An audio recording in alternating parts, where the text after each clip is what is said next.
Good evening. Welcome to the public budget meeting, April 29th, 6 o'clock start. Roll call, please. Mr. Costa. Mr. Costa. Mr. Fiocchi. Here. Mr. Holmes. Here. Mr. Medio. Here. Mr. Sobrano. Present. Mr. Silva. Here. Ms. Spinelli. Here. Mr. Ulrich. Present. Mr. English. Here, and welcome, Mr. Silva. Thank you. In compliance with the New Jersey Open Public Meeting Law, commonly referred to as the Sunshine Law, the Vineland Board of Education has caused notice and posting of this meeting to be sent to the following, announcing time and place thereof, agenda, etc. The Daily Journal, SNJ Today, the Press of Atlantic City, Nuestra Comunidad, Vista Bueno, the Clerk for the City of Vineland, and the Administrative Office Public Bulletin Board. At this time, please rise for the flag salute.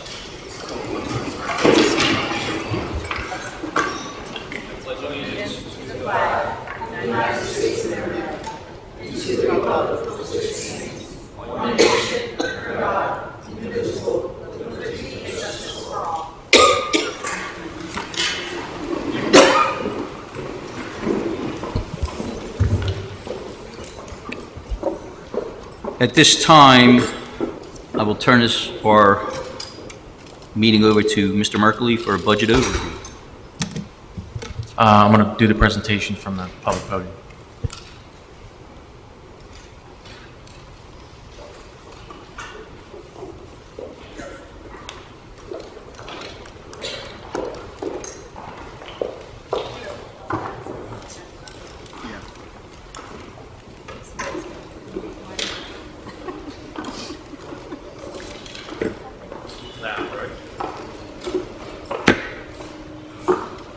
Oh, nothing in my hand. How about that?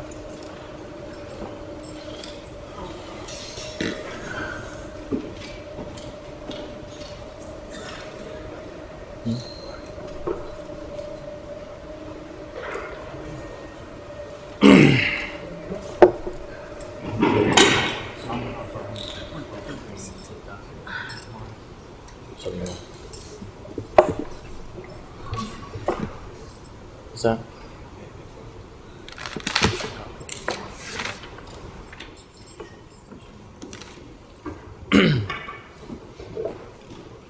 It's just the arrows. Good evening, everyone. The purpose of the meeting tonight is the public hearing on the 2019-20 proposed school budget. The Board of Education approved it March 13th. It then went to the County Office of Education, and we did get our formal approval from the county. I want to say it was April 18th, 17th, or 18th. It's at the end. It's at the end of this presentation. You'll see it. But we did get it formally approved from the county. So the purpose tonight is for this hearing to present the budget for the public. The public can come up and make comments on the proposed budget. And then I believe we're going to have another meeting, which is Wednesday, May 1st, for a second public hearing, at which time the board will take action to formally approve a final budget for the 19-20 school year.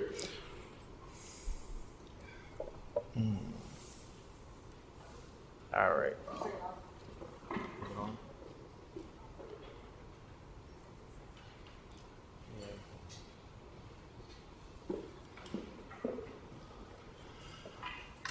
This presentation tonight is a slimmed down version of the one that you were shown on March 13th. It basically has the same financial data within it. I did remove some of the graphs. They were kind of duplicates of the data provided. So in this presentation tonight, we're going to review the board-approved tentative budget, review the anticipated revenues, current and historical, a review of anticipated appropriations, current and historical, review of the annual tax levies, current and historical, informational slides. I think I have one or two of those. Currently proposed reductions and anticipated costs, both of those combined, and then select state budget slides. And at the end, I believe, is just a snapshot of the approval from the county. Revenue. When you start making a budget, the very first thing you do is you want to tie to revenues. So revenues drives everything. So as a school district, revenues drive the bus. Right here, you can see a 5-year snapshot of revenues. The three located on the right-hand side of the slide are actual. They're audited. The one all the way to the left is proposed. Second to the left is the budget year we're in right now. So you can see from a revenue standpoint, we have in the general fund 101,367. And if you look across the bottom, you'll see what the general fund has looked like over 5 years. Looks relatively stable. There were a couple, current year we're in right now, as you can see, is a little bit larger. One thing that's interesting, if you look at state aid, it's very consistent, but it's been down the last 2 years. It seems that as they redo their S2 funding formula, money's being taken from some districts and being allocated in other places. It's a little bit of our issue. Tax levy listed here, which is another slide, but I'll just go into it briefly. This $24,703,562 represents a 4% increase, which is 2.2 cents. Appropriation trends. There's 3-year snapshot. The one on the right's audited. The middle column is the year we're in now, and then the left column is proposed. You can see programming's fairly consistent. Special education's fairly consistent. Support services, tuition, administrative. Facilities and plant, you can see that's down. And when we built this budget, we did lean heavily on facilities and plant. And I just want to caution the board that that's something that shouldn't and will not continue. They probably, of the $14 million we were short, I would say they made up from facilities probably $2.6 million of it. That's just off the top of my head. I would have to go into the numbers exactly, but facilities are down significantly. Security and grounds are consistent. Transportation, pretty consistent. We're reviewing that now. We are going to do a few things this year transportation-wise. Employee benefits and insurance. We're fortunate on employee benefits and insurance that Vineland recently joined the health insurance fund. That's the Southern Coastal Regional Health Insurance Fund. And they've been consistently 5% or below, which is great to hear. Prescription normally is a larger number. I think this year the employee benefits came in at 2%, if I'm not mistaken, which is phenomenal.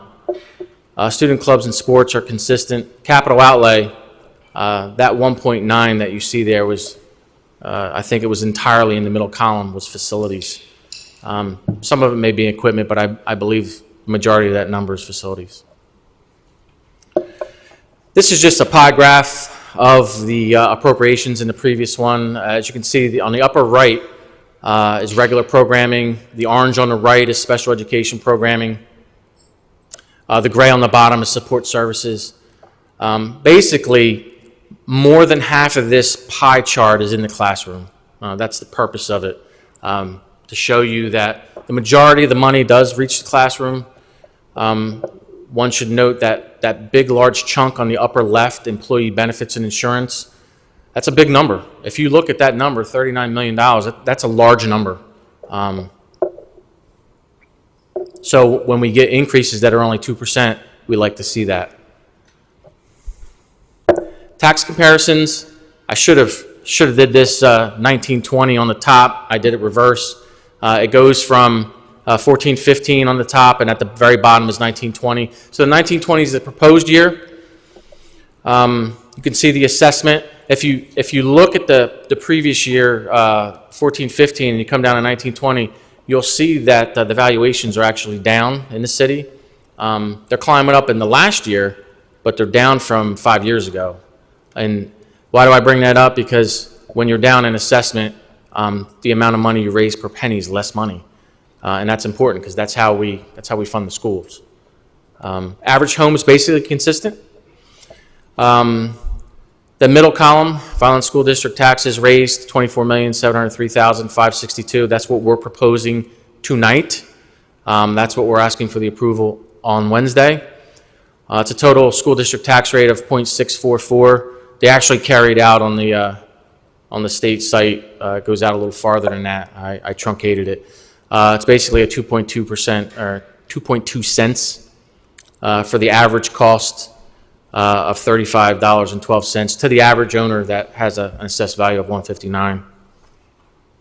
If I didn't mention it, that's a 4% proposed tax increase. This is just a bar graph of the previous data on the other slide. Just shows that we have been making an effort, however so slight. It's still an effort to recognize that the taxpayers are funding a portion of the school expenses. Balancing increased costs and revenue losses. Revenue losses are the main thing here. Fund balance reduction. This is kind of why we're in the situation we're in right now. The state, one should note that the state only allows you to keep 2% of, when you audit your previous year's books, and the state comes out and it says, well, whatever's left in your budget, you're allowed to keep 2%. Anything over that 2%, you have to put in next year's budget. And there's creative ways to do that so this doesn't happen. If you use all of that money into operational costs, then you have to replace it every year. And that's kind of why we're in the situation we're in. We have to look at a new way of allocating funds that are left over in budget years. So let's be honest, when you have a $167 million general fund budget, you're not going to spend every penny, and nor should you. Increase in salaries. This is just an estimated number. That's why it's got a little pound sign there. Even if they were 2 to 2.5%, whatever they come in at, most of them are unknown at the moment. Based on what our salary load is, you're looking at a reoccurring cost every single year of that $2.2 million. Every year. The increase in health benefits of $1.5 million every year. So if you look at that slide, $3.7 million. $3.7 million is going to increase every single year. And how much is that 4% tax levy increase? $950,000. What does that mean? You're short $2.7 million every single year. I'm just bringing that to everyone's attention. That's here. That's what we need to work on. Now we're going to get into some of the parts of the budget that aren't so good. Administrative and support cuts, maintenance cuts. I'm not going to go into each one of them. They're all listed here. But as you can see, there's a number of positions, and you're going to see multiple slides that have all this negativity on it. So we want to make sure we begin to move past the negativity in this year's budget. We want this to be an off year. We don't want this to be the precedent for years going forward. But there's a lot of individuals on here that are being proposed to be reduced. I'm not going to read every single one of them. Maintenance, likewise, is sharing the load. Additional personnel reductions, transportation. We are moving forward with those cuts. On the right-hand side, you'll see a lot of them that are happening within the schools. This is one slide that came directly off of March 13th. You'll see I put a red line through the elementary instrumental lesson teachers. Between March 13th and today, there have been a couple meetings of the Finance Committee and the board, and we were able to reallocate money from rerouting transportation in order to save this program. So in addition to the 2 teachers, it's the elementary school band also. It's everything associated with music in the elementary schools. That's what the board and finance was able to achieve over the last month and a half. There's one other item that we're going to get to. Proposed non-salary reductions, food service contribution. That has another line through it. I'm not going to read every slide here. I will touch on the red line.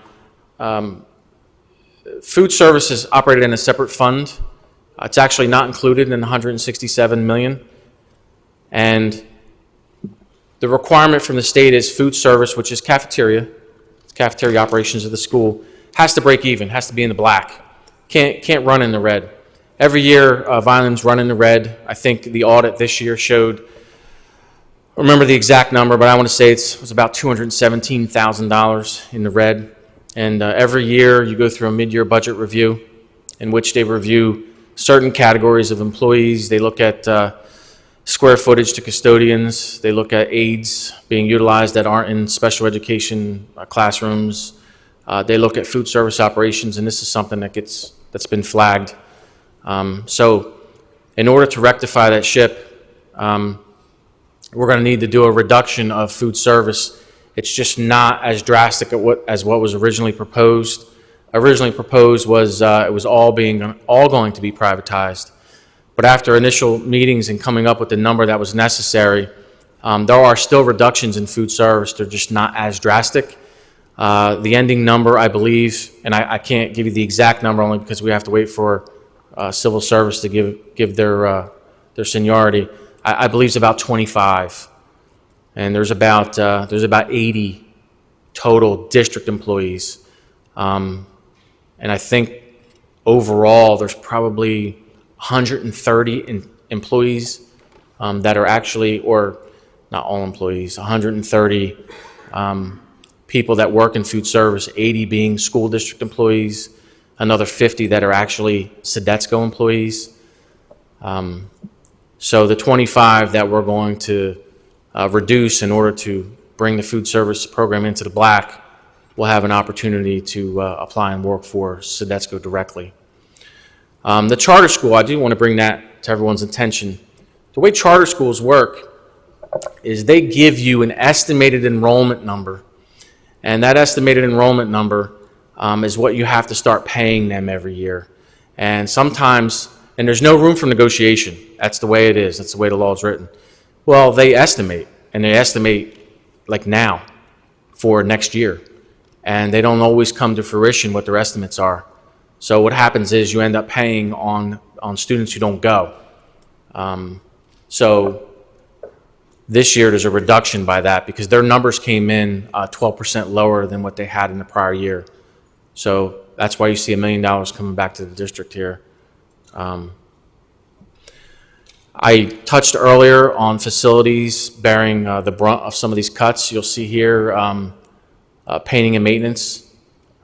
Right there is $600,000 in addition to that 1.9 that you saw on the previous slide. It was pretty close. I said it was about 2.5 or 2.6 million of the total 13.9 or $6 million deficit. You'll see some of the other savings that we're trying to achieve here. I'm not going to read every single one of them. There's plenty on there. Non-salary reductions. We're actually looking at a different way. We actually bring substitutes into the school district. They are outsourced already. That's nothing new. I think we're going to limit it and provide a different limit on how subs are being utilized and how principals are able to provide coverages in a different way. Athletics made some small contributions and some cuts, and so did co-curricular club stipends. Proposed non-salary increases, these are items that actually cost us more money.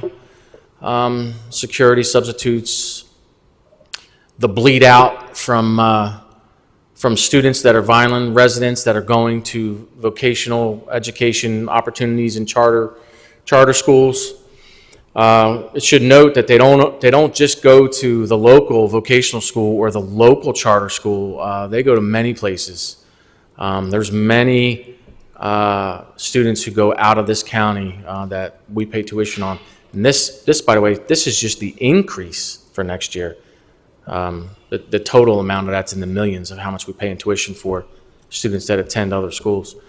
Special education one-on-one nurses, cost there. Transportation contracted services increases. Lease purchase of special education vehicles. Outsourced computer technicians. We rebid that. It did come in higher. That number's actually a good number. This is the last slide of the evening. This is just the approval of the budget, just from the county office saying that our proposed, that you approved on March 13th, school budget has been reviewed and approved by the county office. That concludes my presentation tonight. I did eliminate some of the graph and bar slides from the previous presentation. I'll take any questions now. If the board has any questions of me before you want to turn it over to the public for public comment.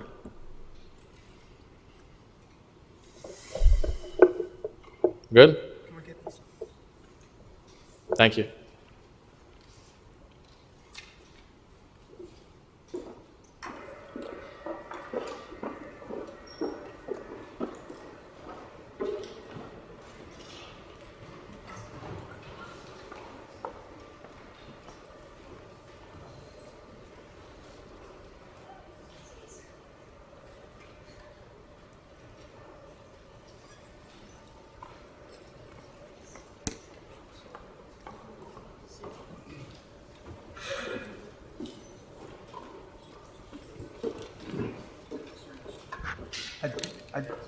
Yep.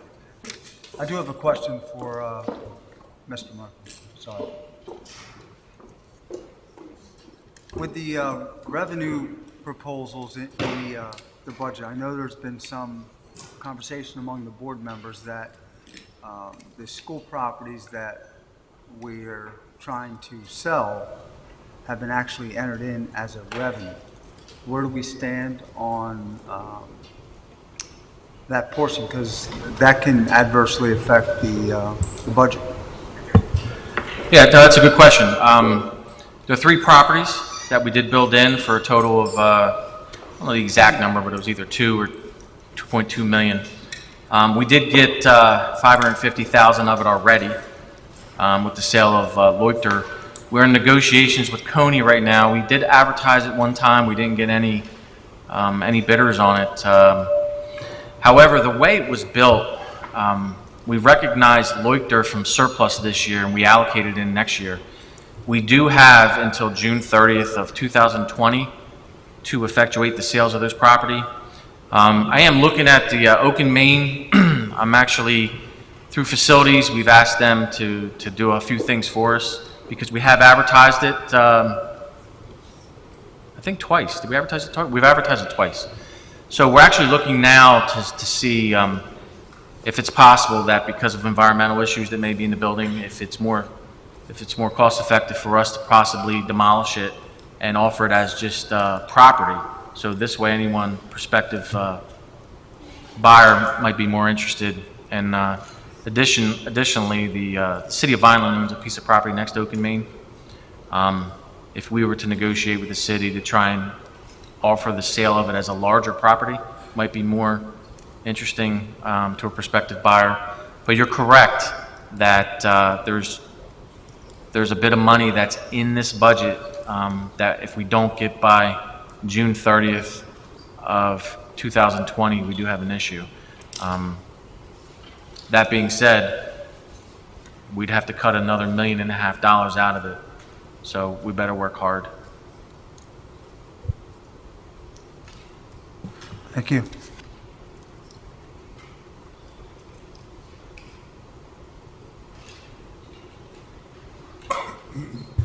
If anybody plans on speaking about the budget, if you can fill out one of these sheets so at least we have the proper spelling of your name.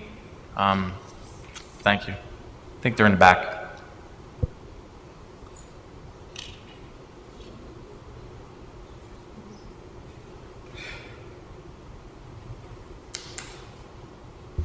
At this time, if anyone from the public would like to come to the podium to discuss anything concerning the budget, you can do so. Just strictly the budget at this time, and you have 5 minutes.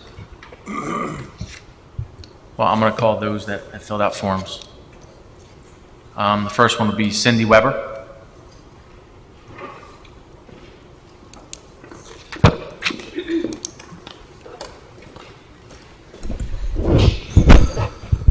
Good evening, board members. My name is Cindy Weber. I'm here as a parent, and I'm very concerned about the proposal to cut an entire child study team from the 2019-2020 budget. My son has been enrolled in the special education program in Vineland since first grade. He's now in 7th. Every year, I see staff struggling to meet his IEP with less and less resources. In fact, I, as a parent, regularly purchase books he needs because there aren't enough for a class set.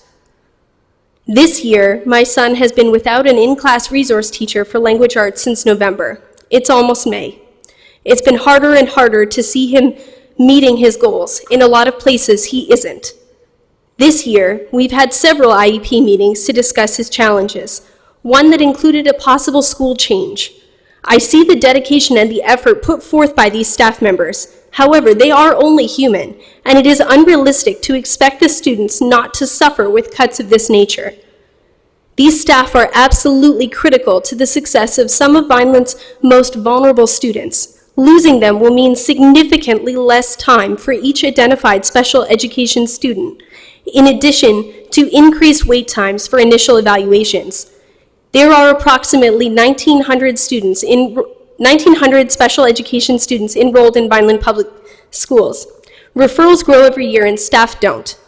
This year, there are 24 case managers to handle about 1,900 students. Next year, you're proposing 21 to handle a number of at least that size. Child study team members are highly trained with skill sets that are not easily found outside of the school system in this area. I know, I've looked. If these staff are not replaced, the most vulnerable of Vineland's children will be the ones to feel this. I know I won't be the only one coming up here asking you not to cut this or not to cut that. However, 9 staff members from special education is horrifying. 4 child study aides, a special education student, or a special education teacher, and 4 504 aides. These staff are what bridge the gap for my son and many others to receive an education that is useful to him. I am frightened to think of what next year will bring. Thank you. Thank you.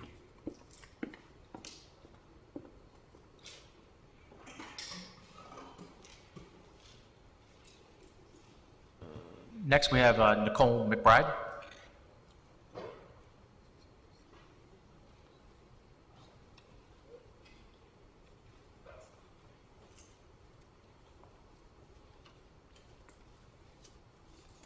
Hello, my name is Nicole McBride. I'm a divorced single mother of 4 children. I am not well off. I'm just a hardworking, self-employed mother that wants the best for her children. I have 3 children that attend the Vineland Public School System. I have 1 daughter that is an honor roll student with advanced courses at Wallace Middle School and has been playing the flute for 4 years. I have a daughter that attends Johnstone, and it is her 2nd year in the AMSA program in 6th grade.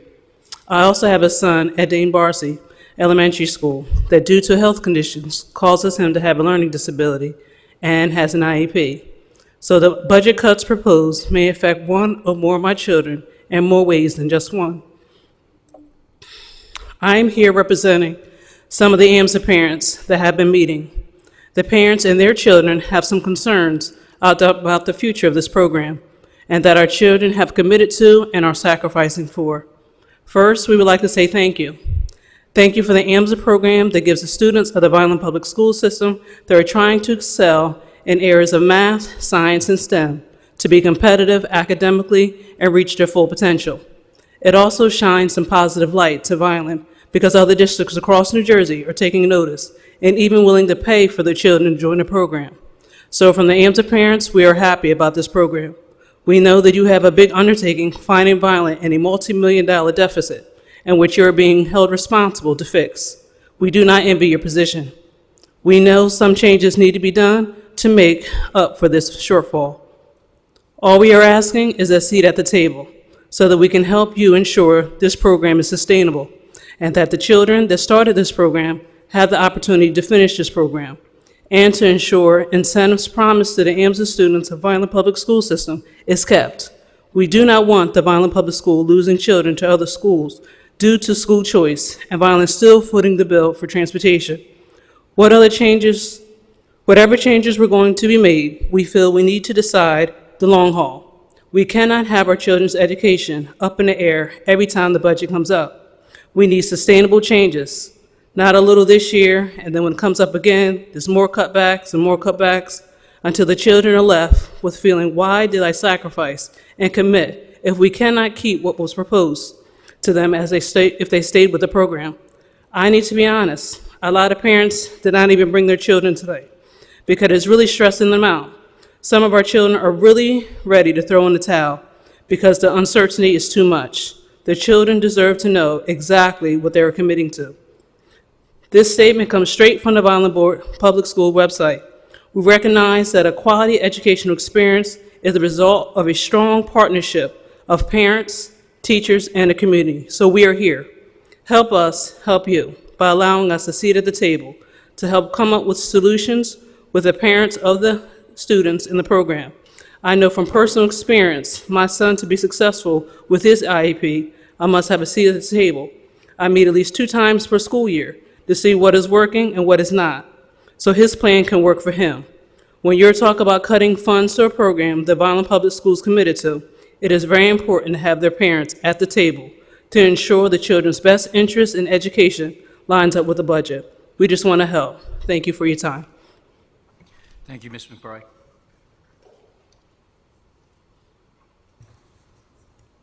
Ronald Walker.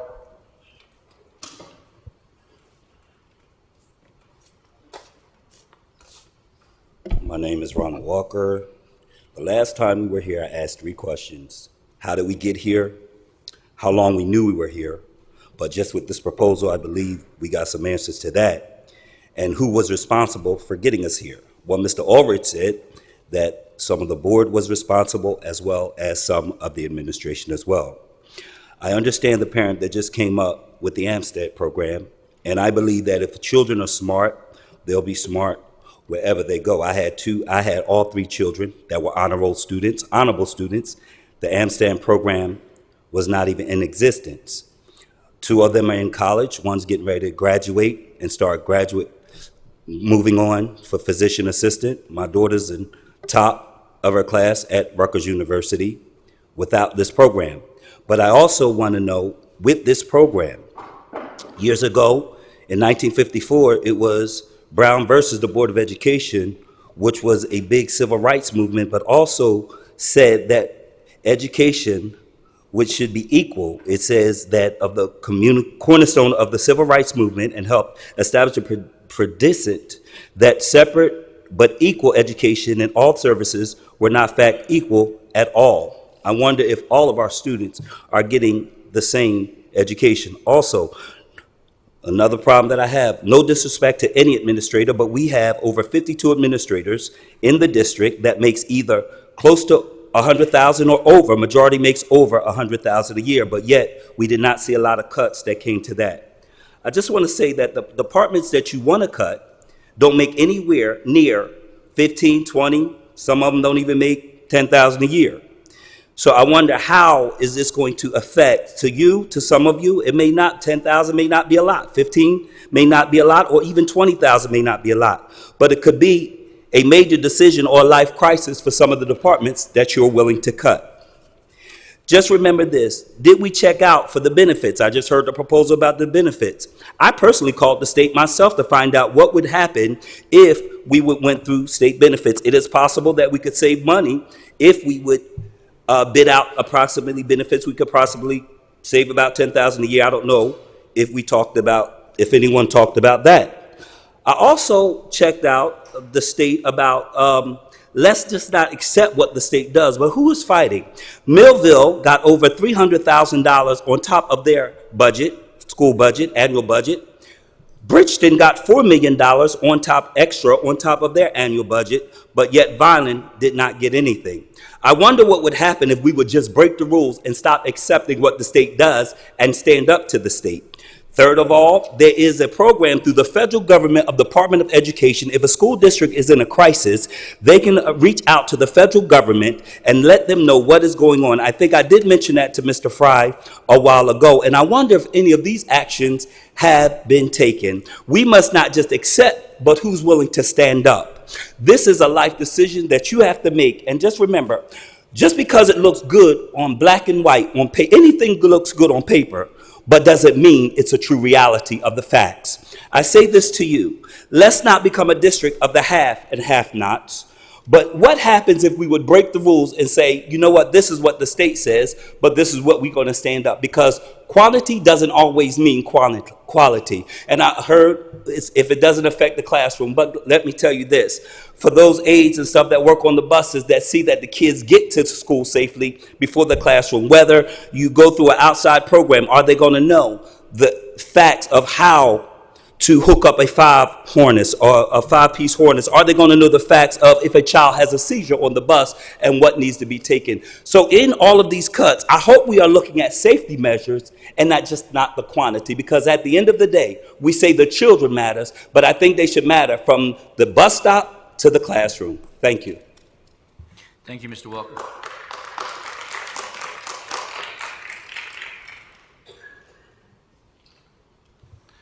I don't have any more yellow sheets. If anyone would like to speak on the budget, if you can fill out a yellow sheet, or if you have one out there, I'll take it now.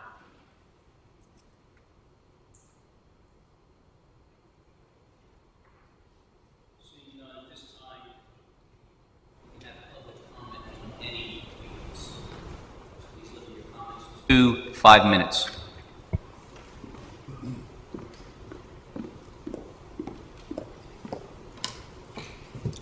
Good evening, Suzanne Morello, Canterbury Lane and Vineland. It's nice to see this many people at a budget hearing. But I'm here before you tonight to say that all 9 board members, and welcome Mr. Silva, have to do their job. You need to declare that you need to be able to evaluate the superintendent. You need to be able to set goals, because at a meeting not that long ago, we heard 3 years ago there was a $6 million deficit. 2 years ago it was $8 million. This year it's $14 million. That doesn't happen in a vacuum. Board members are supposed to make sure that the money is spent properly. There are just too many things that people just look up and say, oh, I didn't know that, or there's no public discussion. The public does not know what is going on based on these meetings. It is crickets. It is silence. There are people on cell phones during meetings. I do not know what that's about, other than a potential violation of the Sunshine Law. You need to declare a doctrine of necessity and get this ship back on course. Each one of you sitting up there is responsible for the shortfall. The determination of what is a need versus what is a want needs to be clearly defined here. I don't understand what has been going on. I don't think the public does. There's not a person in this city that doesn't want the best education for our students. But you really have to ask the question, why are so many kids going to the charter schools? Why are so many kids going to the choice schools? What happened to Vineland being one of the premier districts in South Jersey with the programs that are offered? We have the same staff. Our staff really shines in 95% of the circumstances. The other 5, you always have people who need to maybe step it up a little bit. But that should be happening with the supervisors. What is going on? It starts at the top, and if central administration is spending money on things that aren't appropriate or aren't judicious or whatever, that is your job to understand that and to take care of that, and to know what's going on. It's very disappointing as a former board member to sit through meetings and have people say yes or no, and that is the sum total of their involvement. It's worse than disappointing. It's almost criminal. Every board member should be looking in the mirror and saying, what do we need to do to make this better? Some of the things that have gone on in the past 18 months just don't make any sense at all. So I hope you all take this seriously. You cannot continue having $14 million shortfalls. Look around. People aren't happy. Vineland is not the wealthy community it once was, but it's a community of people who want the best for the students and the schools. So it's your turn to step up and get it right. Thank you. Thank you, Ms. Morello. Mr. DeSanto, I just have a quick question for you concerning, this is the public hearing. We can exchange in dialogue with the public, correct? Yes, this is not public comment. That's discretionary, and according to your bylaws, you allow only comment. Yes. But this is mandated by law, and it can be an exchange. Yes. Ms. Morello, I just want to answer some of your questions because I know you're a seasoned veteran when it comes to the whole process. I too was asking the same questions. That's why I decided to come back after being away for 2 years. And it is the board president's job to make sure that a lot of what you were stating up there happens. And I inherited a board that did not do a self-evaluation last year. I inherited a board that did not do a superintendent's evaluation last year. I inherited a board that did not set any district goals. I inherited a board that did not set any goals for the superintendent. And those type of things are exactly what drives the bus. I can tell you that moving forward, we are having our retreat on the 15th of May, which is a Wednesday. It is a 5:30 start, and historically, it's really been the board members hashing it out, having some good discussion, but I don't believe the discussion should be the generic student achievement, as we seem to always have as the top thing on our list. That is a gimme. That should be happening day to day. Correct me if I'm wrong, Mr. DeSanto, but during that retreat, that is also open to the public, correct? In my 6 years previous, I have never witnessed one member of the public sitting and being present for something like that. But sometimes that perception when board members sitting there working at that type of a retreat, when you're working amongst yourselves, it's one thing, but when you feel the pressure of the actual people that put you in these seats, I would love to see some people show up to see exactly how a retreat is run. I believe that the retreat really helps me get the flavor of what this board is. I've been back for 4 months, so I definitely, as you said, Ms. Morello, I know exactly what's happening. And it's a snowball, but you have to dissect it carefully, that's for sure. Because I'm going to hear a lot of questions tonight and say this tonight, but again, with everything we say, we need to know what else we're cutting, and that solution, I need more solutions than the answers. I can tell you that not one board member said anything about closing an AMSA program, which we are all very fond of. The question happens is when I come back on a board like this, I start looking at the top 5 expenditures, which ones we can physically attack. A lot of people question the turf, but you can't rip that up. A lot of people question this building, but we can't move back to Plum Street. That stuff has happened. So I had looked at something as simple as a new program that is very successful.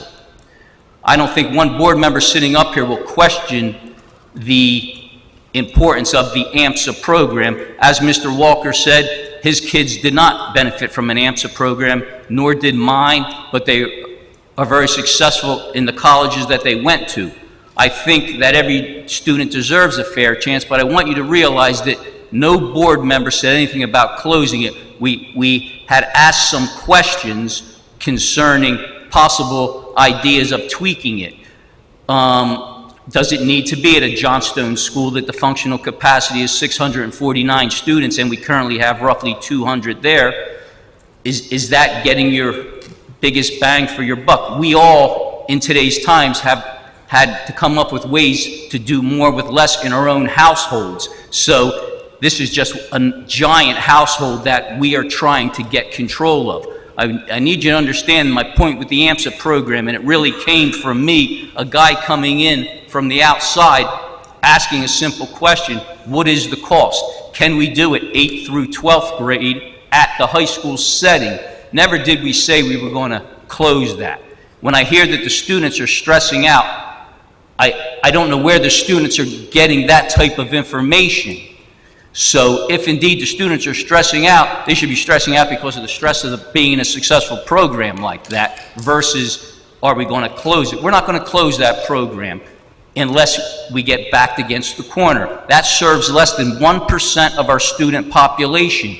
And did we segregate that group in the one building? I don't know. I haven't got that answer to my question yet. So we're at the very early stages, but I can respect Ms. McBride when you come to the podium and say you want to be part of that solution, because that's why I'm here as well. And I will entertain a lot of discussion like that, because again, when we look at that 1% of our population, we don't want to lose them either.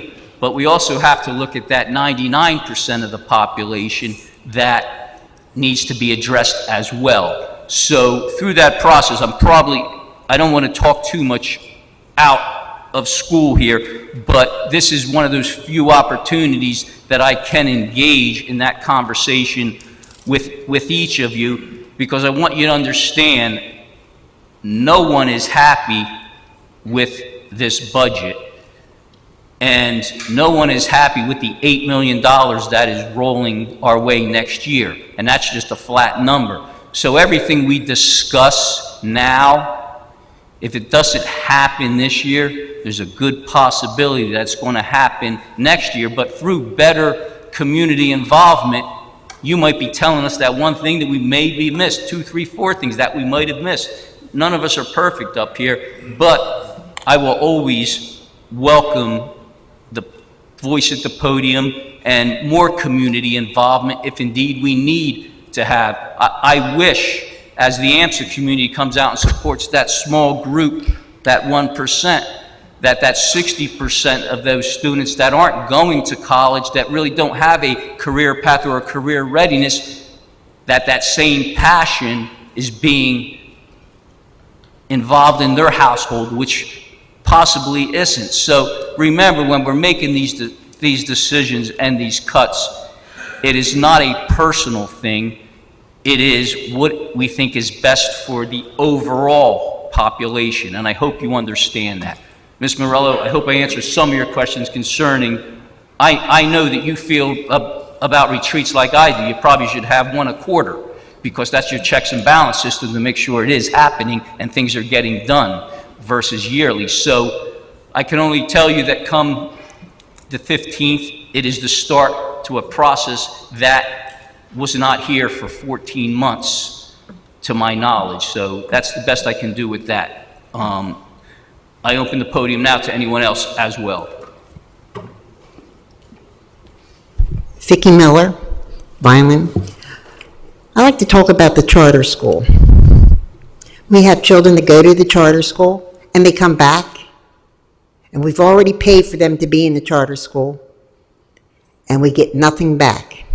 I heard it's state regulation, but I don't think it's right. And I bet most of our taxpayers don't know that. AMSA, I think it's great. But Johnstone could fit. VOTEC, why do we send to VOTEC? Why don't we get that technical schooling in here? I'm sure you could have teachers come here and teach our children that are not going to college and want to do a trade. We have that big school.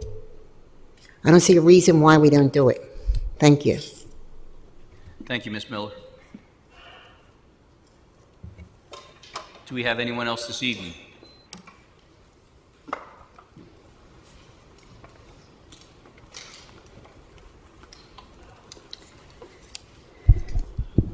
Good evening, Mr. English, Dr. Gruccio, and members of the board. My name is Kim Cata, and I reside in Vineland, New Jersey. To say what I wanted to say tonight, I would have had to speak twice, so I decided to wait until the end to speak about everything. First, I would like to commend those of you who supported the naming of the Sergeant Dominic Pilla Middle School. Coming from a long line of family members who served in the military, which included 4 uncles who served in the Navy and Army during World War II, one of which was killed and buried in France, my dad who served in the Air Force, my father-in-law in the Marines, and my husband 30 years in the Air Force and Air Guard. I was humbled and honored to be a part of it and participate in that dedication ceremony. Running around and making sure the Rangers, the families, and the veterans all got special VIP treatment, I was able to speak with several Rangers and other veterans who attended the ceremony. I can't tell you how much they appreciated being able to be there to support one of their own. Whether they were Army, Navy, Air Force, or Marines, there was a brotherhood that they shared, a closure for many, and a wonderful tribute to a man who died defending our country. That day was a great day for the district, along with the city of Vineland, a day that should be treated as such. It's a day we probably won't ever see again, a day I soon won't forget.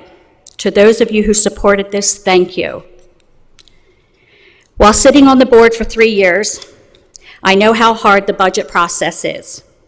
We didn't have a $14 million deficit, but we did have budgets that increased from year to year.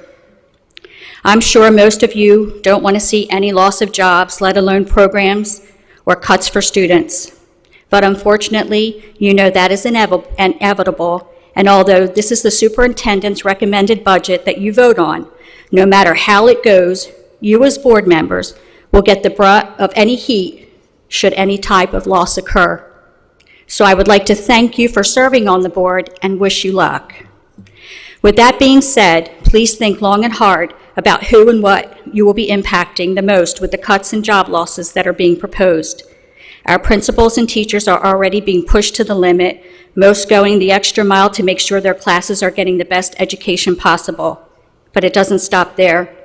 I know many administrators, teacher, and support staff go that extra mile to make sure the students, for example, who come with no coats, are provided with one somehow.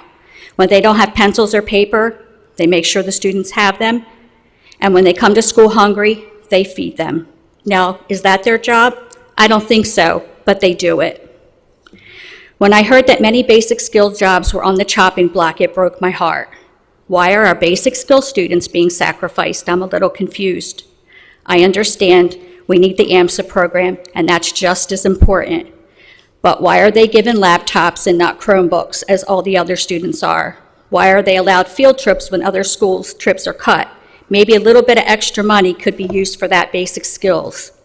As Mr. Ulrich stated, and I agree, AMSA students will thrive no matter where they're at. And yes, we will have basic skill students who will always need help, but here's the big but. With just the little bit of extra help or push, we might see some of our basic skill students thrive and maybe become one of those AMSA students. But without that little bit of help, I feel like it's a student left behind. A big pet peeve of mine are the combined meetings. I'm not saying that every month you need 2 meetings, but I believe there are a few times when it's warranted. We're all busy, and believe me, I understand about not wanting 2 separate meetings. But when you're making crucial decisions, such as the budget, don't you think you owe all of the stakeholders a chance to come and state their case? You may be pleasantly surprised that someone may say something that makes you think and want to investigate it. Only having combined meetings doesn't allow that to happen. When you were elected on the board, you took an oath to represent all stakeholders, and that includes teachers, taxpayers, and students, not just special interest groups. As a board member, you're going to make all kinds of decisions, and there will be that 1 or 2 that you wish you couldn't have taken back. Mine was the turf. Voting for it was a huge mistake, and after reflecting on it that night, I sent an email trying to change my vote, but I was told I could not. Therefore, I cannot go backwards, but I can move forward. However, when I made that vote, I was misinformed as to the fundraising that scarcely has taken place or that NFL grant that we never got.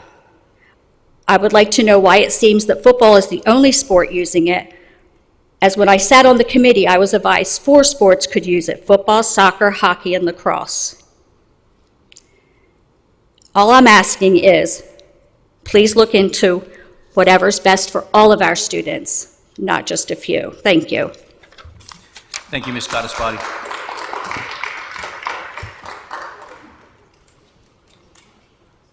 Mr. Medio. Just to correct you, Mrs. Cata, The football team uses it. The midget league uses it. The blitz football team, that is, students from 5 to 14 years old. Tonight there was a lacrosse game there. If you go out there on Tuesday or Thursday, I believe, there are soccer people playing there. The Vineland soccer girls team uses it. The Vineland soccer boys team uses it. And field hockey can use it if they want. I don't know if they use it or not. But to say that it's used by the football team only is completely wrong. And there's one thing I'm sorry about with the turf. I'm sorry we couldn't put more turf fields in.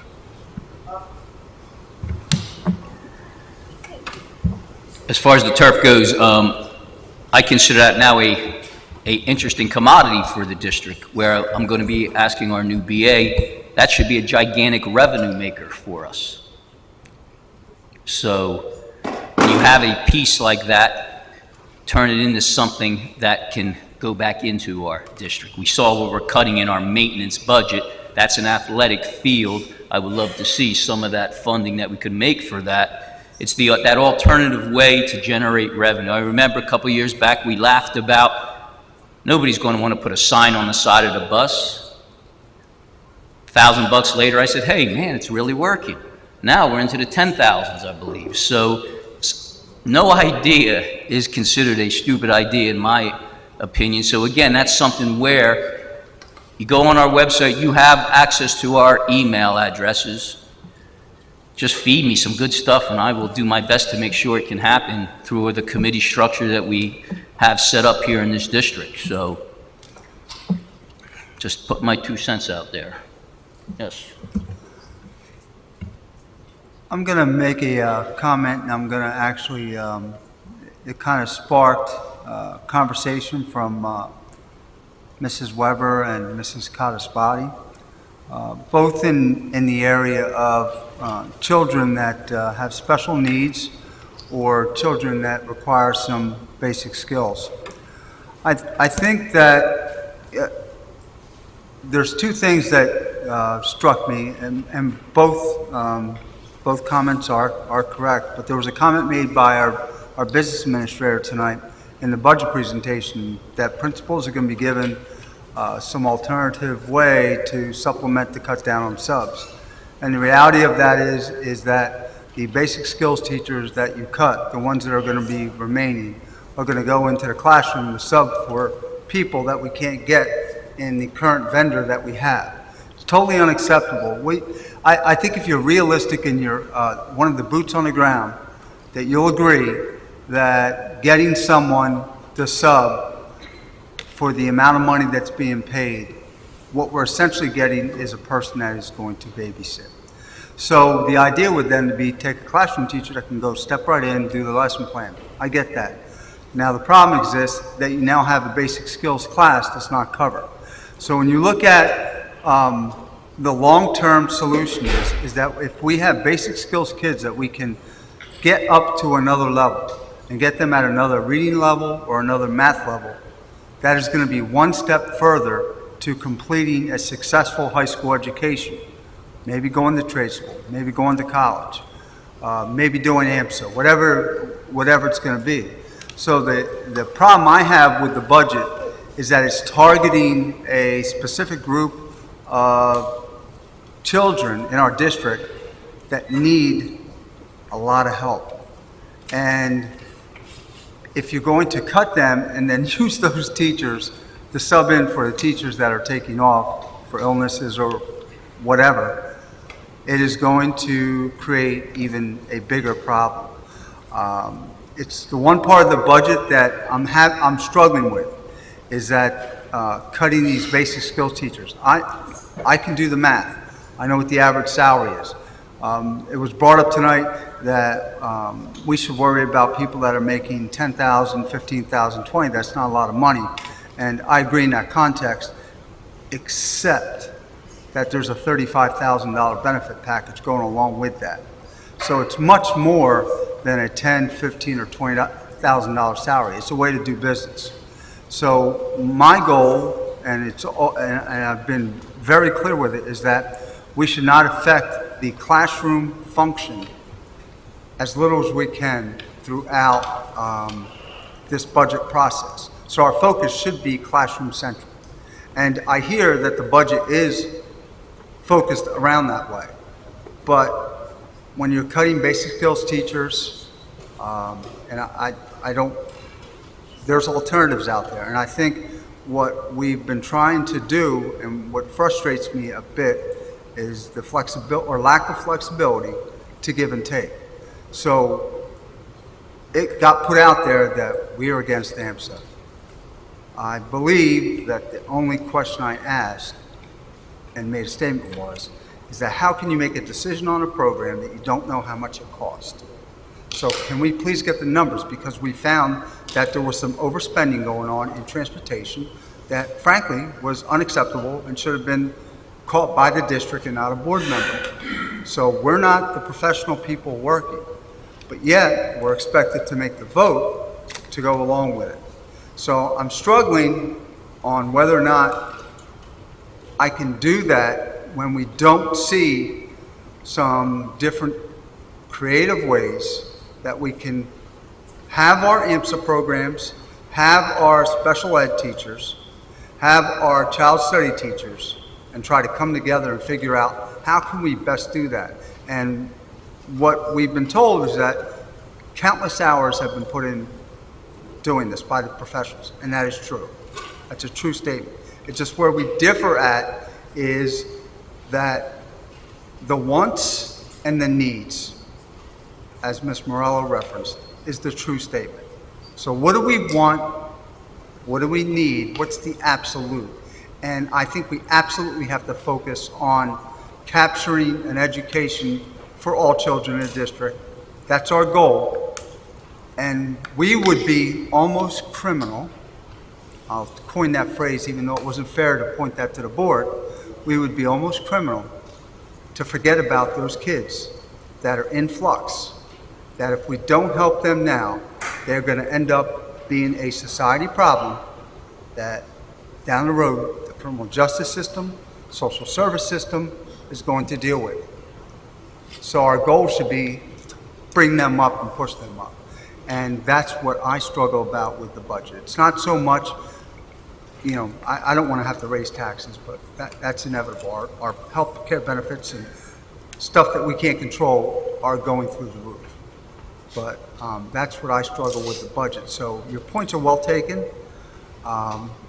With our student population that needs a little bit more of our help. And no one ever said, we're going to cut AMSA. We were just talking about, well, if we found this, what else is there? Can there be flexibility? Can we do something with the scheduling, the busing, transportation? It never came up about, is that a valuable program? Because obviously it is a valuable program. So I just wanted to clarify that, because my name was brought up in it. Thank you. Thank you. Is there anyone else from the public that would like to come to the podium? Can I speak again? You already have. Well, but it's only one bite at the apple, right? Did you speak on public, which one did you speak on, Vic? Budget or public? Yeah, charter. Yes. She definitely didn't take her 5 minutes. I think you could give her another couple of minutes. Yes, I don't have a problem with that. Yes? Yes. I want to talk about subs. I heard you say that subs are babysitters. I know I do my job. I have a special needs student right now that I turned around. He used to run around the school. He's a very smart child, but he didn't have the discipline. I turned that around. You might get subs that don't care, but not every sub. I know I worked for the district for 10 years, and I cared when I did my job. And I don't like when I hear subs are babysitters. No, they're not. Some might be, but you can't classify all. Thank you.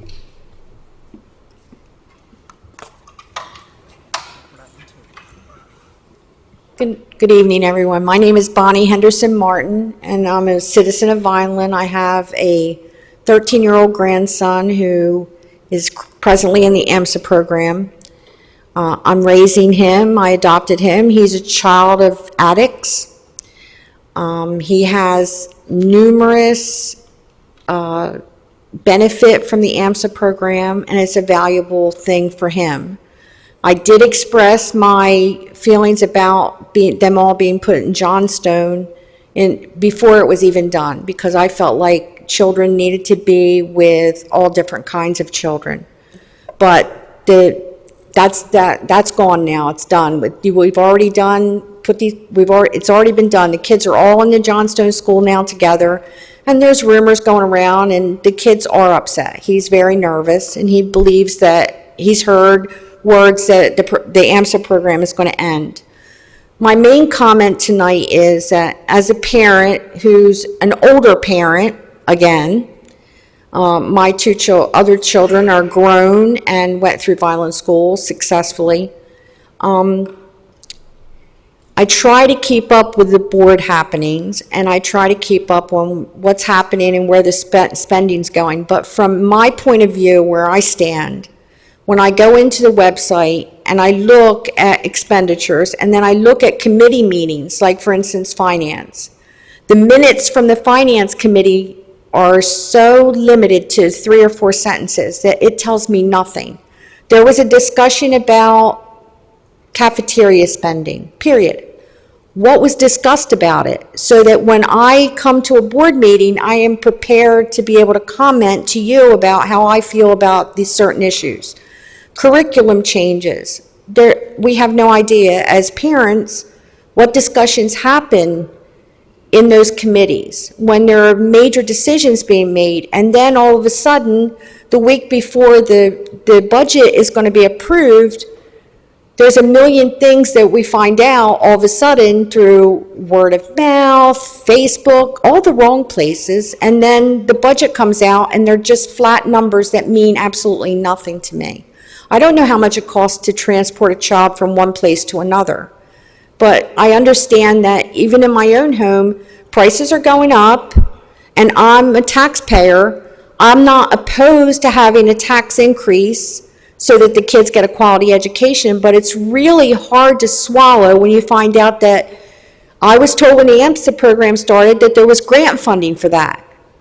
I can't find out on the website what grant funding, where did the funding come from, who's paying for that. I was told when the field turf was being done that it was going to be funded, that there was going to be grant funding. I need to know as a taxpayer where my tax dollars are going and find out what board members are representing my values and voting for my values in these committees so that I know who to support at the next election. It's very simple. I can't judge your character and your value as a board member, as a voter, and as a taxpayer if I don't get the information about where you stand on the issues. And every one of you that ran said, I stand for transparency, but there is no transparency. I'm standing on the outside, and I'm telling you, I have a college education. I've been published in 2 national journals, and I consider myself a fairly intelligent person, and I was unable to decipher what this budget meant in dollars and cents to me, the taxpayer. And so I'm asking, when you have this retreat, if you would please look at the committee meeting minutes. If you need a good stenographer or you need someone that's going to sit down and take meetings, I will volunteer, because we need to have sunshine on our money. We need to know as a taxpayer where the dollars and cents are going and what the values of each one of you people that were entrusted with our tax dollars to be spent for the good of the education of our children. I want to know, and I'm seriously interested in becoming I want a seat at the table as a taxpayer. I want to know that my interests are being met, and if they aren't, I'll elect another board member. Thank you very much for your time.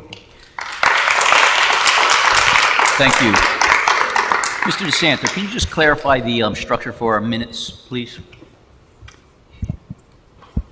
The Sunshine Law requires minutes of a meeting of the Board of Education by a majority. Committee minutes are not subject to Oprah. Committee meetings often involve maybe 2 members of the board, several members of administration. Things are discussed there. The committee has no authority, no power to act, to do anything.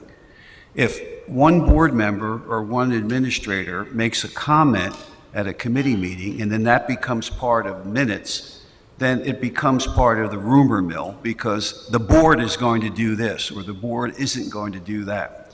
So the committee process isn't really intended to frustrate transparency. It's basically a work in progress. When the matter reaches the board, then that is the opportunity for full-blown transparency on a matter that the board is being asked to deliberate on. Otherwise, 90% of what gets discussed at a committee may not see the light of day to the board and just creates unnecessary discussion because it doesn't reflect the full board's concern on that issue. Thank you. And what happens with our board meetings, now we went to this, what do we call this? The combined meeting format. And it was the idea, from what I understand, is it's to streamline the process. I come from the work session style where things that you discuss in these committee meetings come out of the committee, and then you have thorough discussion that first Wednesday of the month. And that's where the community gets a better spin on it. But the way it's structured, I do think it shuts it out, kinda. And this board, when we first had our meeting in January, Mr. Sabrana had definitely brought this to the attention to myself, and we had discussion on that. But the current flavor of the majority of the board was to keep things the way they are. I think Ms. Cata spoke about this. You can probably look at your meetings like December, that can be a combined style. January, a combined style. February, March, April, May, June, business. Then your summer rolls in, you have July, and then we usually do a double meeting type setup in August. September rolls in, school starts, so it's really one meeting. So I think we might have to discuss that as part of some things on our retreat there, because I understand the convenience factor of what the board was telling me, but business is business and discussion is discussion, and it's very hard when a board member hears from someone at the podium. At the end of it, Mr. Merkley came up with a great idea concerning our committee reports to have them before public comment, so at least you're more aware of what's happening, but still, we're voting on it that night, correct? So when we're doing that sometimes, it almost gives the perception, this is what I've been told by many in the public, you heard us, but your decision was already made up. And you don't have to clap, but that's the perception, and what bothers me, that's the perception of the taxpayer that did put us in these seats. So, it tasks me with, I have to figure out a better way to make the taxpayer happy in conjunction with my board members so business can continue to be conducted in a proper format. And I'm sorry, I just wanted to make sure that I made clear what I was saying. By the time I get here and am aware of the issue, yes, it's done. There's already been. I understand. You already came to the podium, and I understand what you were saying, but through the whole process, many people have come to me about several things that were discussed tonight, and realistically, we're 4 board meetings into this, where the original style would have been 8 meetings into it, where that discussion takes place more. I don't know if anybody wants, Mr. Sabrana, if you want to chime in, absolutely. Yes, and I intend to bring forward that proposal again to go back to the old meeting format. And there are a bunch of things that are different now. There's a new board leadership. We have another new board member. And I can tell you that although, I understand Mrs. Morello hyperbolizing with the word, that lack of transparency and communication in both directions can lead one to wonder what's going on and how decisions are being made. Because I can tell you, I felt out of the loop, as you always would like to say, many times. A lot of information wasn't being passed back and forth. Difficult time reaching and having dialogue with people that I needed to talk about. And so that's how we get from there to here. And moving forward, you know, the whole idea of the work session format was a proposal would be made and questions would be asked. Sometimes we had to wait for information before we could, you know, even make an intelligent vote. And then, you know, it was all brought out at the actual meeting. Now, I don't know if there's enough support to make it happen this time or not, but I guarantee I'm going to bring it up. And again, this is kind of more retreat discussion, and we did have a retreat scheduled for February, but the one time it snowed, bam, we had to cancel it, and this was our next available time with our school board rep. But I don't want to get away from the discussion, which we're here for our public hearing on the budget. We kind of went off on a little tangent there. But does anyone else have anything from the public that they would like to share?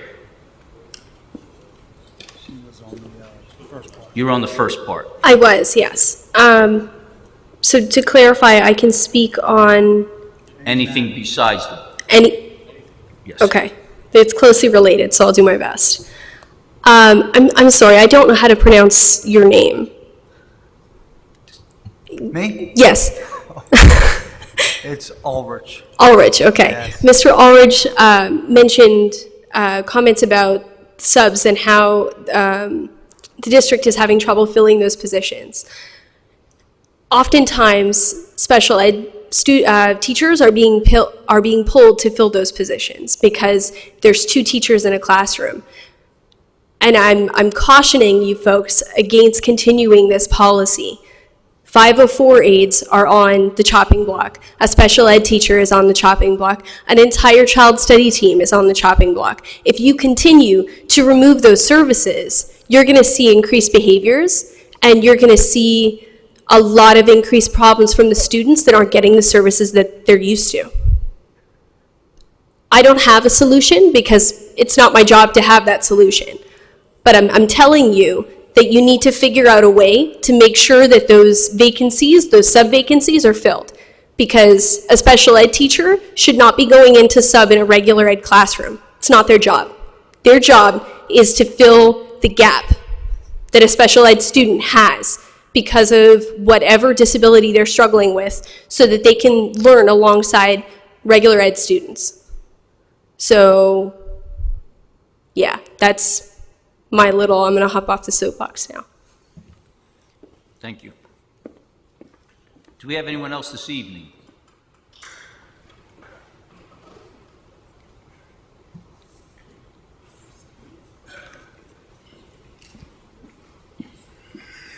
Good evening, Mr. President, Dr.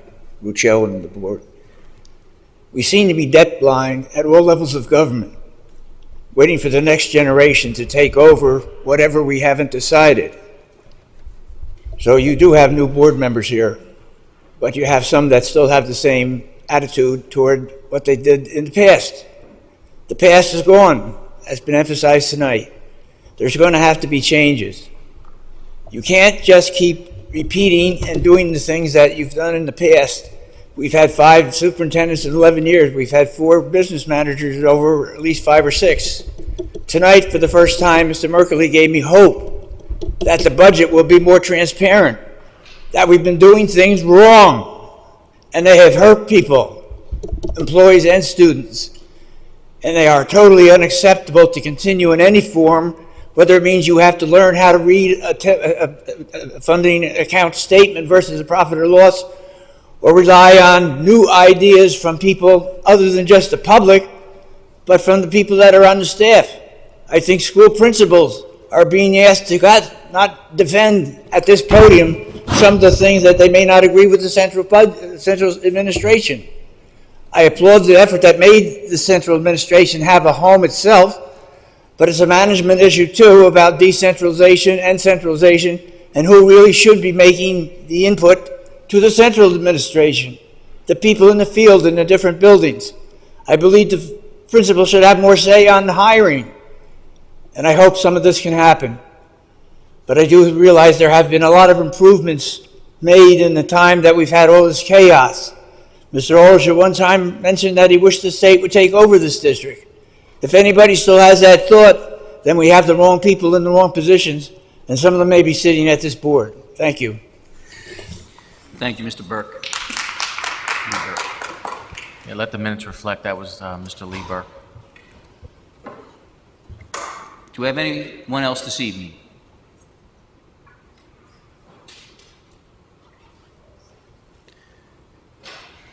Seeing none, this is the part of the meeting where I look to my left and right to see if there's any board member discussion on this budget. I will start at the right. Mr. Fiocchi. Just some general points. I mean, at the end of the day, we're in a $14 million shortfall. I can guarantee you that nobody up here wants to cut positions, programs, but we have to do some drastic cuts. As Mr. English said, we would love to have additional input from the public. We've had a lot more than we had in my past 2 years, so please come up. You often give us ideas that we don't think of. We rely on your support. And also, we're extremely lucky to have Mr. Merkley, so thank you for your support in this past month. Thank you. Mr. Holmes. Ms. Spinelli. Well, we're in a really tough situation, and over the next 2 days, all of us here will be working together, and I think we're all on board with the basic skills teachers. As a parent, I agree. I wish I could change it, and I can tell you that I'm going to work really hard to get those spots back. Thank you, Ms. Spinelli. Mr. Medio. It's very hard to address a $14 million shortfall that's been created without causing a lot of hard feelings. However, when I got on this board 2.5 years ago, I made a recommendation and it wasn't followed. If it would have been followed, you wouldn't be anywhere near as bad as this is now. I'm going to make that recommendation again at the June board meeting. Mr. English put it on the agenda. We need a hiring freeze. We have almost 2,000 employees. Before we hire anybody else to jeopardize those jobs, we need to determine whether or not we need those jobs. Every job. So I'm not going to say anybody's job or anything else. I'm just going to say what they use the term widget makers. If you have 275 widget makers, can you get by with 250? Can you get by with 170? I don't know. But that's something that has to be determined. And that's never been determined. And that's why you went from a $9 million surplus to a $14 million deficit. That's why you had a $23 million turnaround. And now you have people who are going to lose their jobs. You have problems that have been created by continuously using non-recurring funds to fund recurring expenses. And that's got to change and that's got to stop. You can't continue to repeat the mistakes of the past and expect it to be changed. You have to change your methods, you have to change what you're doing, you have to change your outlook. And another thing with that, you said about a superintendent evaluation? Yes. I'm sure Mr. Burke saw that I was on my phone tonight. He was nice enough not to mention it as he has in the past. And what I was doing was reading an email that mentioned my name in it. And I think I've decided I'm going to be involved in the superintendent evaluation and all recommendations.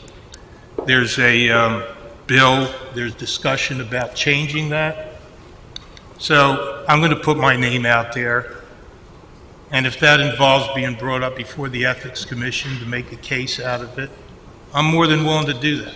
I don't feel I have any conflict whatsoever. I have a grown son who has no contact whatsoever with central administration on a daily, weekly, or monthly basis. I see no reason why I can't do the most important job every school member has, which all of you know. You've been told that. It's been put in writing. Your most important job is working with the superintendent when there's a vacancy, filling it with the best possible person. So I'm going to do that this time around. I'm going to fulfill the law and not worry too much about the Ethics Commission. Thank you, Mr. Medio. Mr. Sabrana.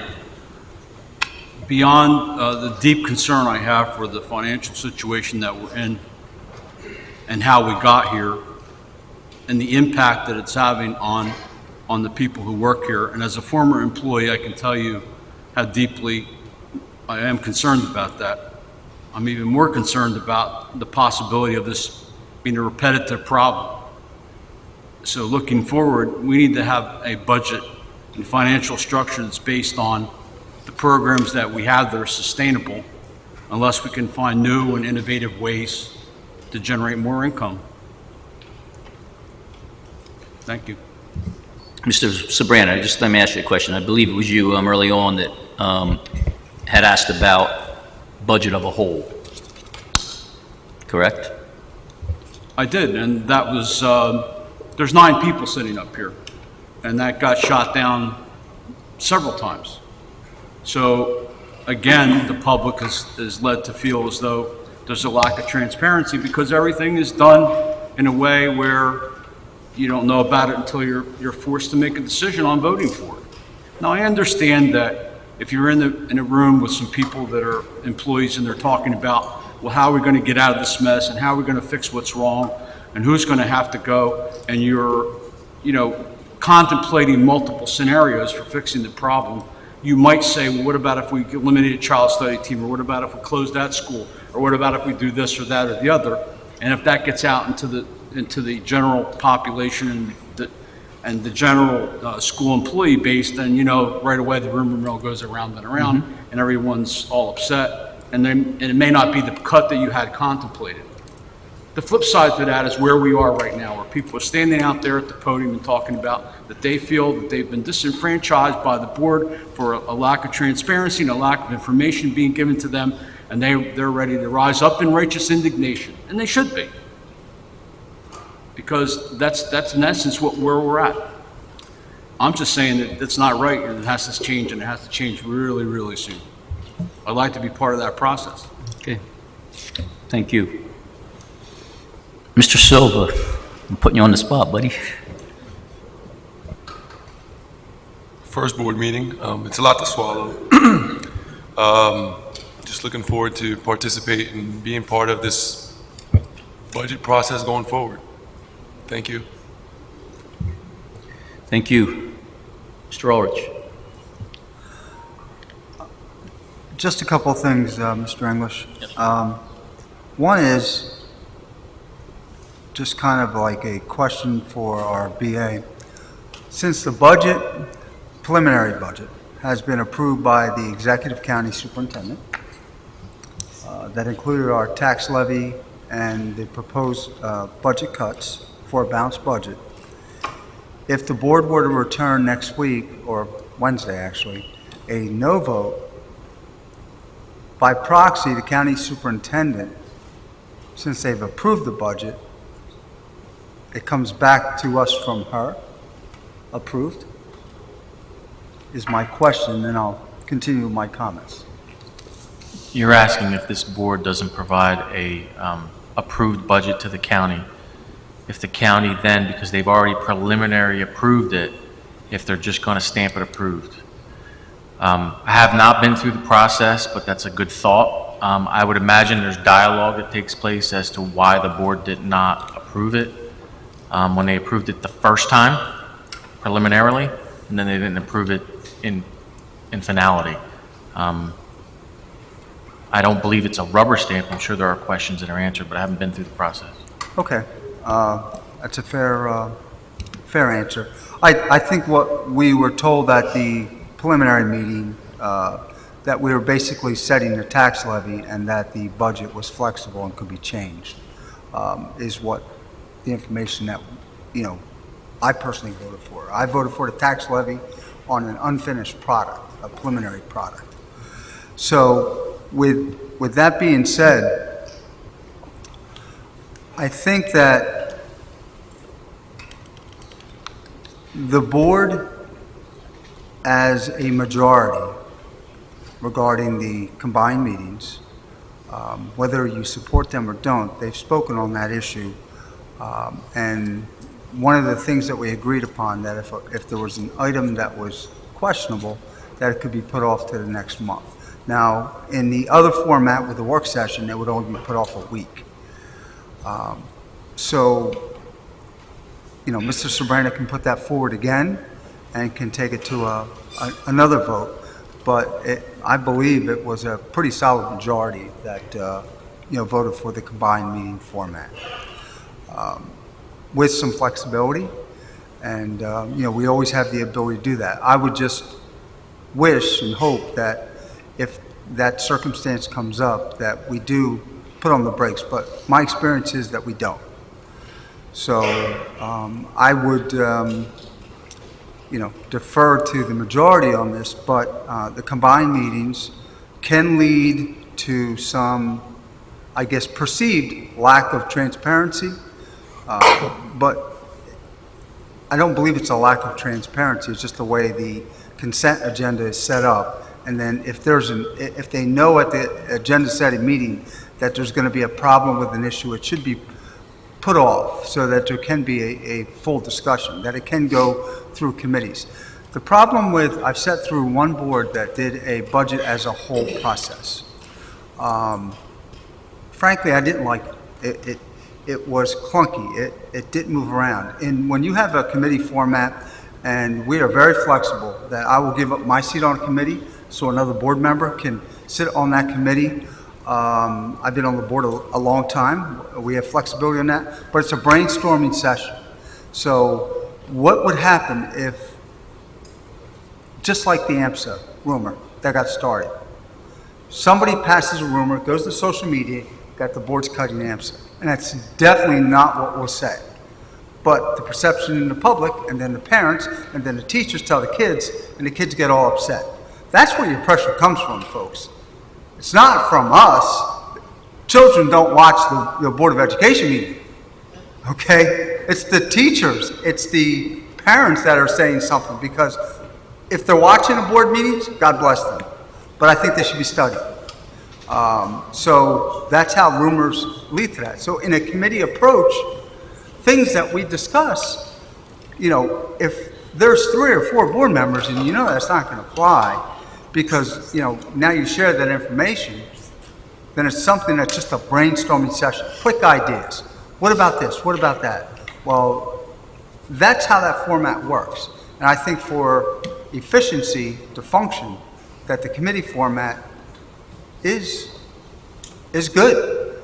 The minutes can't be detailed because a committee doesn't have any power to make a vote on any item like Mr. DeSanto said. So, I wouldn't be for a budget of the whole process. I went through it once. Mr. Franceschini was president at the time, and I think Mr. Burke was around, and I didn't care for it. So I know personally I won't be voting for something like that, but that's my own personal opinion. I'm one board member. Just like I wasn't for the combined meetings when I came back, but I was one board member. So that's the power that we have. We each have an individual voice, and because there's no comment, and I'm not going to, when you broad stroke, and I apologize to Vicki, I didn't mean babysitting in a broad stroke. I was trying to emphasize a point that in a lot of cases we're not having the instruction that a normal teacher that's certified and has a teaching degree is delivering. So I apologize, and thank you for putting me in my place. I shouldn't have used that term, and I apologize for that. But I was just trying to make the greater point that these kids, when you take them out, they are losing a service that they need. And I think that was my general point. So, I'm not satisfied, with the budget, obviously. But a lot of work has gone into it. And obviously, the person at the county, who is the executive county superintendent, who's been granted these broad range powers by the state of New Jersey, has already, I saw letters, approved it and signed off on it, that you're good to go. So I'm struggling whether or not to support it. But what I know we can do and what we have the power to do is policy, is approving hires. That falls in the final cut, falls into our realm. Yeah, it really does. So I think that we all need to take a deep breath, and we all want the same goals. How are we going to get there being $14 million down? And why we got there? Okay, we got there because of a multitude of reasons why. But we're not why now. We're here today, and we have to approve it. So I'm struggling on whether or not to support the budget that's already been approved by a level above us. And maybe that sways a vote that this gets returned to the county. But then we kind of get away from what our role is to approve the budget. So I'm really conflicted. And I appreciate everybody that came up. It's always good to hear from the public, but I'm really, really dissatisfied about how certain things go out, and that we have our staff kind of contributing to stress on students. That's the last thing that I want, being a lifelong public servant and having, my wife being in the district over 21 years. So that's the last thing I want to do. And I apologize if anybody took that the wrong way, but it won't deter me to ask questions about what things cost. And I think that's all that I know I personally was asking for. So thank you. Thank you, Mr. Ulrich. Usually I don't ask this, but as BA, and this being the public hearing, you've started with your presentation, and then you've heard from your the board members and the public. Do you have anything to add? Actually, I do. As the Chief Financial Officer, I just want to discuss what the process looks like and what we can and can't do. When I look at the budget, I'm looking at operational costs and reoccurring revenues. And obviously, I came here late. This board had already voted on this budget, coming from another school district of equal size. I came from a district with over a $200 million budget. Operational costs and reoccurring revenues equals what I would say would be a balanced budget. What happens is you have to identify what the reoccurring revenues are. The district is in this situation because there's always going to be a non-reoccurring revenue that's that carrot that hangs in front of you that you want to take and put into operations. Right now, you're feeling the pain from that. The state does give you mechanisms to hold on to that money that you would put into operations and hold on to it in a different way and use in future years. So my goal over this next year is to make sure that we're not in this situation next year, even though I already can tell you, because I see what the numbers are, and you can easily project more than 1 year, that it's $8 million in the hole next year. I've already tried to put mechanisms in place by thinking where things are going to fall in the following year, where we can begin to save money. I've identified a few areas already to try and minimize that $8 million so it doesn't hit us operationally. But the goal is that your recurring revenues cover your operational costs. I do have a rough draft of a plan to present to finance, and I probably will polish it up over the next month or two and do a full presentation during the summer months, because there will be difficult decisions that I will propose as the Chief Financial Officer of the school. that I believe need to be made. Now, obviously, Dr. Gruccio is the chief academic officer of the school and overall the boss for all district employees. So we will have lots of conversation regarding this. And obviously, Dr. Gruccio is a long-term employee of Violence, so she knows many of the reasons why things are the way they are. So sometimes I can propose things, but there are reasons why they can't be done. I'm hopeful that we don't continue to be in this situation. Unfortunately, I believe we're going to be in this situation at least one more year, and I do know that we're at least one more year in. But I think we can dig out of it with some changes that need to be made. I'm pretty sure if we can stomach the necessary changes for 1 year, that we can reset the paradigm on what operational costs look like, and that we can begin to focus on putting money back into the classroom. And that's my ultimate goal, is to support the academic programs for academic achievement. You want to get as much money available into the classroom for the teachers and the principals to achieve academic achievement for the students. So I want to thank you for giving me the opportunity just to pontificate a little bit on that process, but I'm acutely aware of the issue that we're dealing with now, what's going to come next year, and that I make sure I give the necessary information to the board for them to make decisions on what is going to be actual facts, and that they're supported by real data. Thank you. Thank you, Mr. Merkley. Dr. Gruccio. I'd just like to thank everybody who took the time to give input this evening, and I would like to thank the central office staff and all of our department heads for the many hours that they put into the decisions that were made on the budget. As I've said many times, none of us are happy with all of the things in there, but tough decisions had to be made. And we do work in central office as a team. It's not one person making the decisions. We're happy to have Mr. Merkley on board. A fresh set of eyes always is helpful, and we will continue to have conversations as we move forward to do what is best for our children. That's what we're all here for.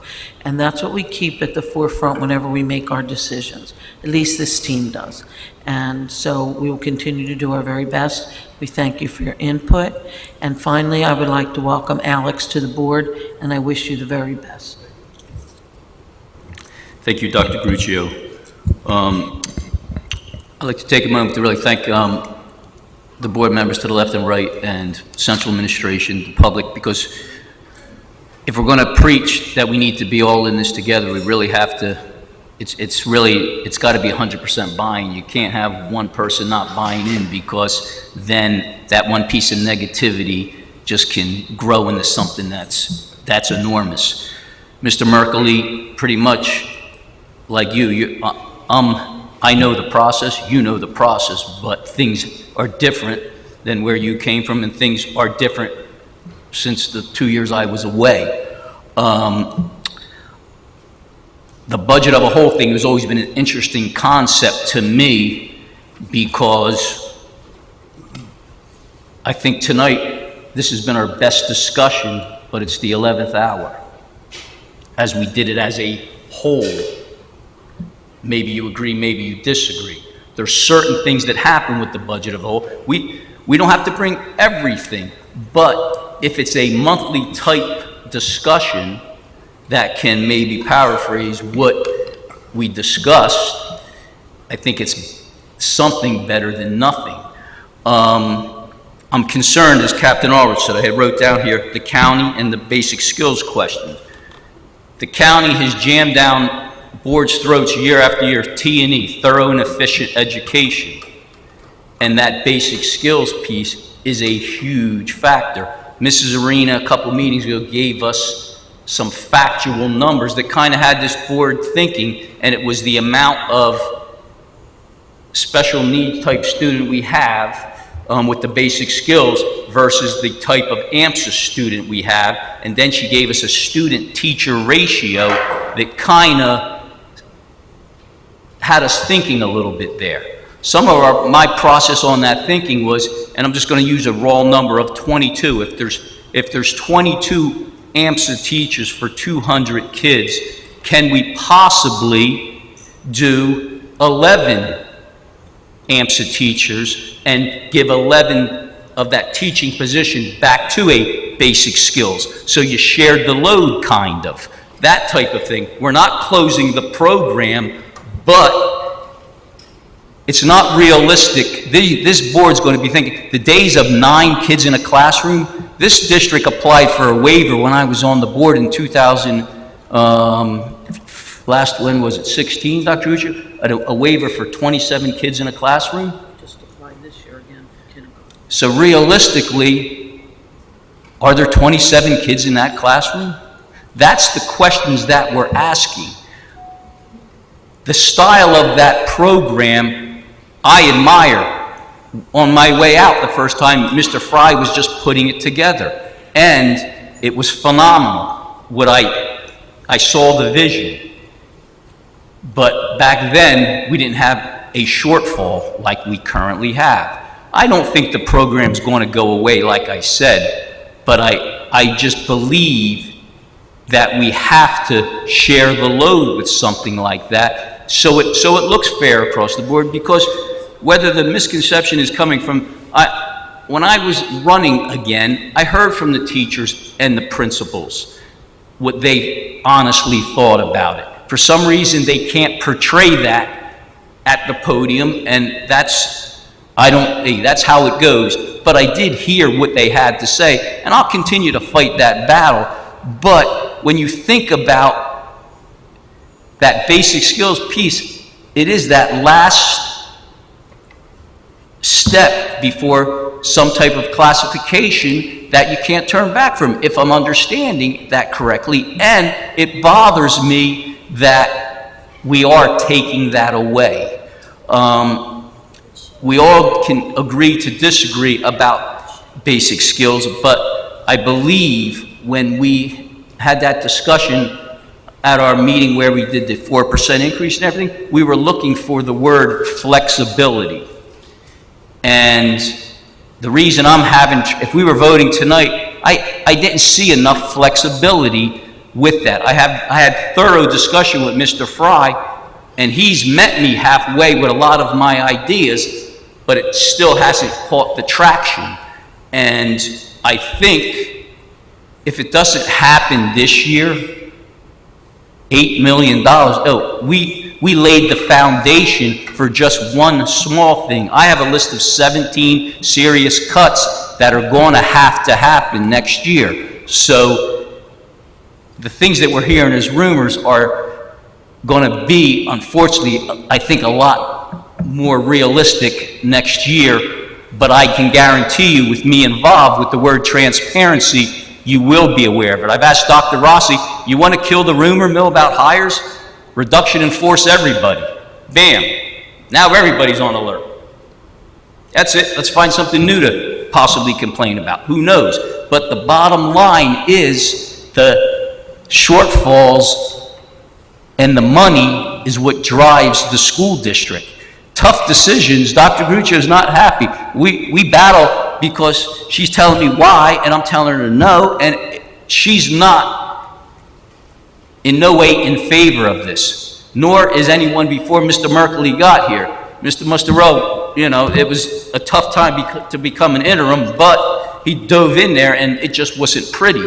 The Finance Committee, we've all worked hard, but at the end of the day, the one thing that stood the same was $14 million shortfall. The crazy thing, though, is we knew it was coming. Not one board member up here shouldn't have known it was coming. I heard someone say tonight about they would like to know the cost of the AMSA. I will research who voted on supporting the AMSA move and didn't ask for a cost then. I would hope it wasn't a 9-0 vote without a serious cost spreadsheet showed on what a new academic program at this building was going to cost. And if they didn't receive it, I don't know how it was a 9-0 vote. But I'll redo that research this evening. As far as this budget process goes, I just have to ask you one more time, Mr. Merkley, so I understand it. The county has approved, and this board definitely believed that it was a fluid document, correct? Correct? To the left of me, correct down there? And It was and is a fluid document. I can only say this, that we have a new county superintendent, so I don't think any of us really know how this process will go. But in the past, when this board voted the budget down, it was not a rubber stamp. We were asked many questions, and they did not get back to us the next day. We had to provide a lot of information before the budget moved forward. And I believe that if I'm going to continue to practice what I have preached for years, if indeed this board does not choose to support it, the product did not get sold 100% to the school board. And we are the custodians, as I've said in the past, of the taxpayers' money. And just as Mr. Ulrich said, it is a tough decision. It is a tough decision for me as well, but just like we had to welcome Mr. Merkley to this mess, we're going to welcome possibly our county superintendent to Cumberland County and to really see what we are dealing with. Mr. Walker, you asked who is fighting for the school district. We do not get paid, but we are surely working hard as board members to try and get it as great as possible. Dr. Gruccio has been communicating with several different political groups, but for some reason we have an asterisk on us, and I don't know why. I would love to invite them to really see what we are demographically, scholastically, and everything. But maybe it's time. I'm hoping that if indeed the county superintendent sees that we had a board that approved something, but now possibly they didn't approve it, that maybe that's that person we're looking for to go knock on that door and maybe camp out overnight, because I think the knocking on the door is not working. So it's going to be an interesting process over the next 48 hours for the Vineland Board of Education and everyone. My last question for you, Mr. Merkley, the last official date that this budget can have any change to it is? I believe the budget calendar says a final budget by the board must be presented by May 14th. May 14th. So, I'm going to ask each one of my board members to really take a long, hard look in the mirror tonight and remember what you learned in Governance 1, Governance 2, Governance 3, Financial, Governance 4 for the ones that have been here that long. And the feelings need to stay in the parking lot. It's time to make the right decision. With that being said, do I have a motion for adjournment this evening? So moved. All in favor? Good night, and thank you for coming.